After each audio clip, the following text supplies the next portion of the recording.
द्विघात व्यंजक के सबसे ज्यादा गुणनखंड इसी तरीके से होते हैं। कौन सा तरीका? मध्य पद को दो भागों में बांटकर गुणनखंड करना। तो सबसे पहले हम ये जानेंगे कि द्विघात व्यंजक में टोटल कितने पद होते हैं। तो इस प्रकार के व्यंजक में टोटल 3 पद होते हैं। कितने पद होते हैं? 3 पद होते हैं। यहाँ हम एक द्विघात व्यंजक जो इसका मानक रूप है वो लिख दे रहे हैं, उसे आप अच्छे से देखिए। ax² plus bx plus c, यह द्विघात व्यंजक का एक मानक रूप है। ठीक है, इसमें टोटल 3 पद हैं। जैसे कि ये पहला वाला पद ax² है, दूसरा वाला पद bx है, तीसरा वाला पद जो है c है। अच्छा, इसे द्विघात व्यंजक क्यों बोलते हैं? यहाँ हम देख रहे हैं कि x की जो है मैक्सिमम पावर, जिसे अधिकतम पावर कहते हैं, ये 2 है। अधिकतम घात के नाम पर ही व्यंजक का नाम रखा जाता है। अगर इसमें जो है मैक्सिमम पावर 2 है तो इसीलिए जो है इसे हम लोग द्विघात व्यंजक कहते हैं। और इसमें मध्य पद कौन सा है? bx है। ठीक है, और इसी bx को, इसी मध्य पद को जो है हम 2 भागों में बांटकर इसका गुणनखंड करेंगे। ठीक है, देखिए जब हम बीच वाले पद को या मध्य पद को 2 भागों में बांट देंगे तो टोटल इसमें जो है 4 पद हो जाएंगे। कितने पद हो जाएंगे? 4 पद हो जाएंगे। ठीक है, फिर हम इसमें कॉमन फैक्टर की मदद से इसका फैक्टर कर लेंगे। ठीक, तो आइए अब हम जो है एग्जाम्पल के द्वारा जो है इस प्रकार के गुणनखंड को अच्छे से समझ लेते हैं। यहाँ हम एक साथ 2 एग्जाम्पल लेकर इस गुणनखंड को समझेंगे। अच्छा, 2 एग्जाम्पल एक साथ क्यों लेंगे? अभी एग्जाम्पल लिखने के बाद जो है आपको खुद ब खुद समझ में आ जाएगा। पहला एग्जाम्पल है x² माइनस 10x प्लस 24, और दूसरा एग्जाम्पल है 8x², 1 minute, 8x² plus 6x minus 5, 1 minute. Example देखकर आपको ये समझ में आ गया होगा कि हमने एक साथ 2 एग्जाम्पल क्यों लिए हैं। ठीक है, यहाँ देखिए पहले वाले एग्जाम्पल में x² का गुणांक यहाँ पे कुछ भी नहीं है, 1 तो माना ही जाता है। लेकिन यहाँ इस वाले एग्जाम्पल में x² का गुणांक कितना है? 8 है। ठीक है, तो सबसे पहले हम यहाँ सीखेंगे इस टाइप वाले व्यंजक का गुणनखंड। अच्छा, कुछ बच्चे क्या करते हैं कि केवल मध्य पद को देखकर उसके 2 भाग कर लेते हैं, मतलब उसके लिए जो है 2 संख्या ढूंढ लेते हैं, फिर जो है गुणनखंड अपना जो है वो शुरू कर देते हैं। ठीक, कैसे? जैसे कि मान लीजिए यहाँ पर 10 है तो वो क्या करेंगे कि 8 प्लस 2 कर लेंगे, 8 2 10 होता है। कुछ बच्चे क्या करेंगे कि 6 प्लस 4 कर लेंगे, कुछ बच्चे क्या करेंगे कि 5 प्लस 5 कर लेंगे। ठीक है, जबकि ये तरीका गलत है। केवल मध्य पद के आधार पर ही संख्याएं नहीं ढूंढी जाती हैं, इसके लिए जो है कुछ और भी शर्तें हैं। तो आइए अब हम ये सीखते हैं कि सही संख्या कैसे ढूंढी जाती है। सही संख्या ढूंढने के लिए हम केवल मध्य पद को ही नहीं लेते हैं, यहाँ पर जो तीसरा पद है 24, इसको भी जो है देखा जाता है। तो सबसे पहले हम यहाँ प्लस 24 लिख देते हैं, जो कि तीसरा पद है। फिर उसके बाद मध्य पद जो कि माइनस 10 है उसको लिख देते हैं। अब हम जो है संख्या ढूंढना शुरू करते हैं। ठीक है, संख्या कैसे ढूंढना है? देखिए 2 संख्याएं ऐसी ढूंढनी है कि जिसका गुणा कर दें तो प्लस 24 आ जाए और जोड़ दें तो माइनस 10 आ जाए। देखिए यहाँ पर जो है प्लस माइनस को नहीं छोड़ना है, यहाँ इसे विशेष ध्यान देना है। बहुत सारे बच्चे जो है प्लस माइनस को इग्नोर कर देते हैं और वैसे ही संख्या ढूंढकर अपना गुणनखंड शुरू कर देते हैं, जो कि गलत हो जाता है। ठीक, तो हमें जो है प्लस माइनस को ध्यान में रखकर संख्याएं ढूंढनी है। तो 2 संख्याएं हमें ऐसी ढूंढनी है कि गुणा कर दें तो प्लस 24 आ जाए।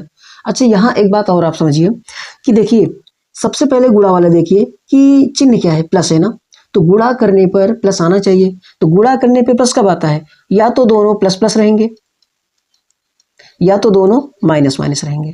ठीक है, तो यहाँ एक बात ये साफ हो जाती है कि गुणा करने पर अगर प्लस है तो दोनों संख्याएं या तो प्लस में रहेंगी या तो माइनस में रहेंगी। ठीक है, और अगर गुणा करने पर माइनस में रहे तो एक संख्या प्लस में रहेगी और दूसरी संख्या माइनस में रहेगी। अगर इतना आप ध्यान दिए रहेंगे तो संख्याएं ढूंढना आसान हो जाता है। ठीक, चलिए देखिए अब हम 2 संख्याएं यहाँ लिखते हैं कि जिसका गुणा करने पे 24 है। जैसे कि 8 तिरिक 24, 6 चौको 24, 12 दूनी 24। ठीक है, बहुत सारे बच्चे इन सब संख्याओं को ढूंढेंगे। तो इसमें से कौन सी संख्या सही है? देखिए अभी हम जो है सारी संख्याएं प्लस में लिखे हैं। अगर मान लीजिए कि ये प्लस में है, प्लस 8 है और प्लस 3 है, तो गुणा करेंगे तो 24 आ जाएगा। लेकिन 8 और 3 को अगर हम जोड़ें तो कितना आ जाएगा? 11 आ जाएगा। ठीक है, अगर हम ये संख्याएं माइनस में मान के चले, -8 और -3, अगर हम गुणा करेंगे तो +24 आ जाएगा, माइनस माइनस प्लस +24 आ जाएगा। लेकिन इन दोनों को अगर हम जोड़ें, अच्छा एक बात यहाँ और आप समझ लीजिए थोड़ा सा, अगर मान लीजिए कि हम आपसे बोले ये -8 है और ये जो है +5 है, आप इसे जोड़िए, आप इसे जोड़िए, तो आप क्या करेंगे? देखिए यहाँ पर जोड़ने के लिए आप क्या करेंगे, चिन्ह को पहले देखेंगे, चिन्ह के आधार पर ही यह तय होता है कि ये जोड़ा जाएगा कि घटाया जाएगा। यहाँ देखिए माइनस है और यहाँ देखिए प्लस है, तो ये घट जाएगा। तो 8 में से जब 5 हम घटाएंगे तो कितना आएगा? -3 आ जाएगा। ठीक है, कितना आ जाएगा? -3। तो यहाँ हमेशा आपसे जोड़ने के लिए कहा जाएगा, लेकिन आप चिन्ह को ध्यान में रखकर ही जोड़ेंगे या घटाएंगे। ठीक, ये बात आप जो है याद रखिएगा। देखिए तो यहाँ -8 और -3, तो ये दोनों जुटेंगे तो कितना आ जाएगा? -11 आ जाएगा, -11 आ जाएगा। ठीक, तो ये संख्या तो नहीं हो सकती, क्योंकि जोड़ने पे -10 आना चाहिए। ठीक है, जोड़ने पे -10 आना चाहिए। और वैसे भी देखिए पहले, अगर ध्यान से देखेंगे ना कि जोड़ने पे -10 आना चाहिए, इसका मतलब क्या हुआ कि दोनों संख्याएं माइनस में होंगी, दोनों संख्याएं माइनस में होंगी, क्योंकि माइनस और माइनस को जोड़ने पर माइनस ही आता है और गुणा करने पे प्लस आ जाएगा। देखिए अब 6 और 4 को अगर हम देखें तो यहाँ 6 है, यहाँ 4 है, 6 चौको 24। ठीक है, अगर +6 और +4 अगर इनको जोड़े तो +10 आ जाएगा। लेकिन अगर इन दोनों को हम माइनस कर दें, जैसे कि -6 और -4, अगर हम इनका गुणा करें, तो माइनस माइनस प्लस हो जाएगा और 6 चौको 24 आ जाएगा। ठीक है, और अगर -6 और -4 को जोड़ें तो ये -10 भी आ जाएगा। ठीक है, तो संख्या यहाँ कौन सी मिल गई हमें? -6 और -4। ठीक है, कौन कौन सी संख्या मिली? एक संख्या मिली -6 और दूसरी मिली -4। ठीक है, एक बात और, संख्या ढूंढ लेने के बाद एक बार वेरीफाई जरूर करिएगा। वेरीफाई करने का मतलब ये हुआ कि संख्या ढूंढने के बाद एक बार गुणा करके आप चेक करिएगा और एक बार जोड़ने के बाद चेक करिएगा। अगर आप नए नए सीख रहे हैं तो ये जरूर करिएगा, फिर उसके बाद प्रैक्टिस हो जाएगी तो कोई दिक्कत नहीं होगी। ठीक है, वैसे जिनकी प्लस माइनस में पकड़ अच्छी है वो बहुत जल्दी संख्या को ढूंढ लेंगे और गलत भी नहीं होगा। ठीक है, तो प्लस माइनस में पकड़ अच्छी होनी चाहिए भैया। ठीक है, अब देखिए पहले यहाँ हम गुणनखंड कैसे करेंगे संख्या ढूंढने के बाद। देखिए हमें संख्या मिली है -6 और -4। ठीक है, अब जो है हम मध्य पद को हटा देंगे, यहाँ से मध्य पद को यहाँ छोड़ देंगे। अब उसके बाद क्या लिखेंगे? -6 और -4 को लिखेंगे। ठीक, अच्छा मध्य पद में किसको हटाना है? केवल 10 को हटाएंगे, केवल 10 को हटाएंगे और उसके बाद यक्स रहेगा और उसके बाद ये जो माइनस है इसको भी हटा देंगे। यहाँ जो संख्या हम ढूंढे हैं उन्हीं संख्याओं को वहां पे लिखना है। ठीक, देखिए अब हम लिखेंगे यहाँ पर, यहाँ लिखेंगे हम x², एक मिनट, यहाँ लिखेंगे हम x²। उसके बाद ये -10x नहीं लिखना है, हम लिखेंगे यहाँ पर -6x और लिखेंगे -4x। देखिए दो संख्याएं जो हम ढूंढे थे -6 और -4, यक्स दोनों में लगा के लिख देंगे +24। देखिए यहाँ और बेसिक से लिखने की कोई जरूरत नहीं है। ठीक है, अब देखिए यहाँ पे टोटल 4 पद हो गए। ठीक है, 1 2 3 4, तो पहले 2 पद में क्या कॉमन है उसको देखेंगे, फिर लास्ट वाले दोनों पद में क्या कॉमन है उसको देखेंगे। देखिए इस वाले में देख रहे हैं कि यक्स दोनों में मिल रहा है, तो हम यहाँ कॉमन लेंगे यक्स, तो यहाँ क्या बचेगा? यक्स बचेगा। और यहाँ क्या बचेगा? यक्स जब चला जाएगा तो क्या बचेगा? 6 बचेगा। कॉमन लेना जो है बहुत अच्छे से सिखाया गया है। यदि आपने अभी तक उन वीडियोस को नहीं देखा है तो डिस्क्रिप्शन में लिंक दिया गया है, वहां से आप जरूर देख लीजिएगा। अब इसमें देखिए इन दोनों में क्या कॉमन है? देखिए 4 से ये कट जाएगा, 4 1 4 और 4 से 24 भी कट जाएगा, 4 6 24। तो हम यहाँ कॉमन लेंगे +4 की -4। ध्यान से देखिएगा भैया, जो इस ब्रैकेट में बचा हुआ है वही यहाँ भी बचना चाहिए। तो जब हम 4 से जब 24 में भाग करेंगे तो 4 6 24 होगा, लेकिन ये प्लस है ना, इसको तो माइनस करना है, तो प्लस को माइनस करने के लिए हम माइनस कॉमन लेंगे। ठीक है, अब 4 1 4, यहाँ बचेगा यक्स और यहाँ प्लस को करेंगे माइनस और 4 6 24। ठीक है, देखिए अब इस वाले ब्रैकेट में और इस वाले ब्रैकेट में सेम सेम है ना, तो हम यक्स -6 को एक ब्रैकेट में लिख देंगे और ये वाला यक्स और ये वाला, एक मिनट, एक यहाँ 4 भूल गए, यहाँ हम लिखेंगे 4, फिर से लिख देते हैं ना। देखिए यहाँ लिखेंगे यक्स और ये वाला 4। ठीक, तो इस तरह जो है हमने मध्य पद को जो है 2 भागों में बांटकर इसका गुणनखंड आसानी से कर लिया है। अब हम देखेंगे इस टाइप वाले व्यंजक का गुणनखंड बिल्कुल वैसे ही है, केवल अंतर कितना है देखिए, यहाँ है -5 और यहाँ है 8। सबसे पहले हम 8 और -5 का गुणा करेंगे, यहाँ लिखेंगे 8 और यहाँ लिखेंगे -5, और जब इनका गुणा करेंगे तो यहाँ प्लस है यहाँ माइनस है, तो प्लस माइनस माइनस, और 8 पंजे 40। ठीक है, तो सबसे पहले हम यही करेंगे। फिर उसके बाद मध्य में कितना है, बीच में कितना है, +6, अब फिर हम लिख देंगे +6।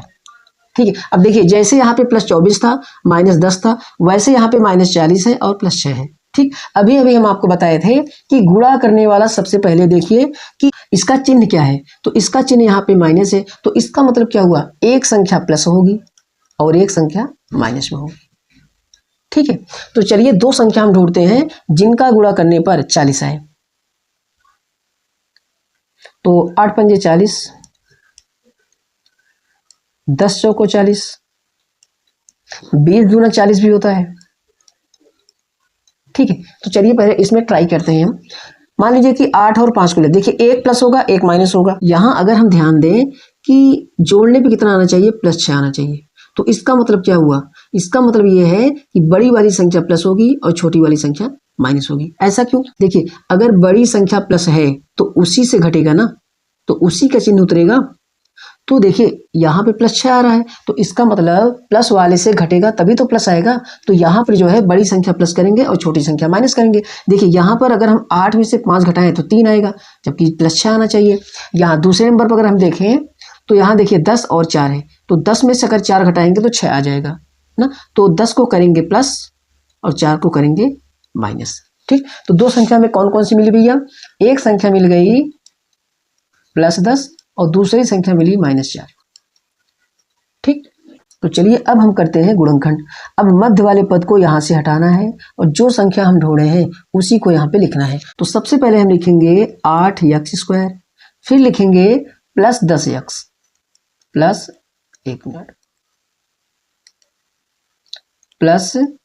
+10x, फिर लिखेंगे -4x, फिर -5। ठीक है, अब इसमें 4 पद हो गए। अब दो दो पदों में क्या कॉमन है ये देखना है। देखिए इन दोनों पदों में क्या कॉमन है, 8 और 10 किससे कटेंगे, 2 से कटेंगे, तो यहाँ हम कॉमन लेंगे 2x। ठीक है, 2 से 8 में भाग करेंगे, 2 चौको 8, 4 बार जाएगा तो 4x। 2 से 10 में भाग करेंगे, 2 पंजे 10 +5। ठीक, देखिए ब्रैकेट में जो बचा है सब प्लस है, तो यहाँ पे दोनों माइनस है तो माइनस कॉमन लेंगे, और 4 और 5 किसी से नहीं कटेंगे तो यहाँ पर 1 कॉमन लेंगे। देखिए अगर किसी संख्या से ये दोनों संख्या या कोई भी संख्या अगर नहीं कटती है तो वहाँ पे 1 कॉमन लिया जाता है। ठीक, तो यहाँ लिखेंगे हम 4x और यहाँ लिखेंगे +5। ठीक, जब 1 कॉमन लेंगे तो बिल्कुल वही उतरेगा। तो फिर यहाँ लिखेंगे हम, एक ब्रैकेट में लिखेंगे 4x +5 और दूसरे ब्रैकेट में लिखेंगे ये वाला 2x और ये वाला 1, तो यहाँ लिखेंगे 2x - 1। ठीक, तो इस तरह जो है मध्य पद को बांटकर हमने इसका भी जो है गुणनखंड कर लिया है।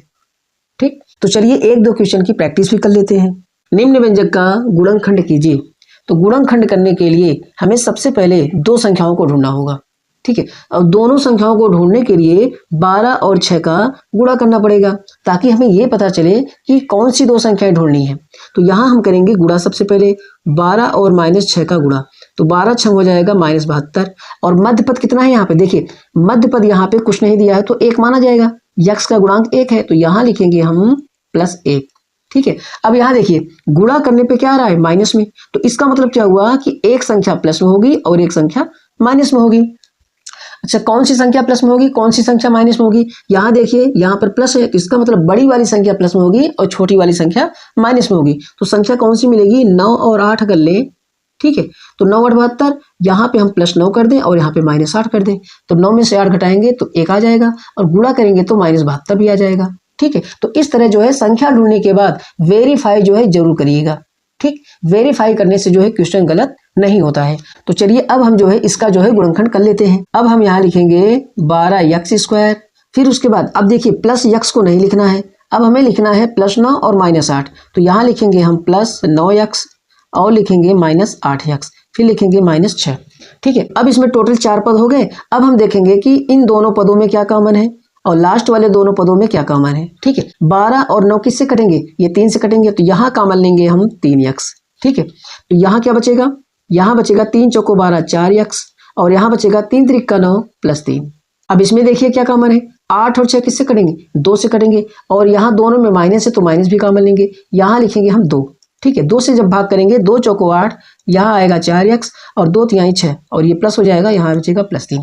दोनों ब्रैकेट में सेम सेम है। ठीक है, तो ब्रैकेट वाले को हम एक तरफ लिखेंगे 4x प्लस 3, फिर उसके बाद ये वाला 3x और ये वाला -2, इसको जो है हम यहाँ लिखेंगे 3x - 2। ठीक है, तो इस तरह जो है मध्य पद को 2 भागों में बांटकर हमने इसका जो है आसानी से गुणनखंड कर लिया है। ठीक, इस व्यंजक का गुणनखंड आपको करना है और कमेंट में जरूर बताइएगा कि आपसे गुणनखंड आ रहा है या नहीं आ रहा है। ठीक है, कमेंट जरूर करिएगा। तो अगर वीडियो अच्छा लगा हो तो लाइक शेयर और सब्सक्राइब करना मत भूलिएगा। तो चलिए मिलते हैं अब नेक्स्ट वीडियो में।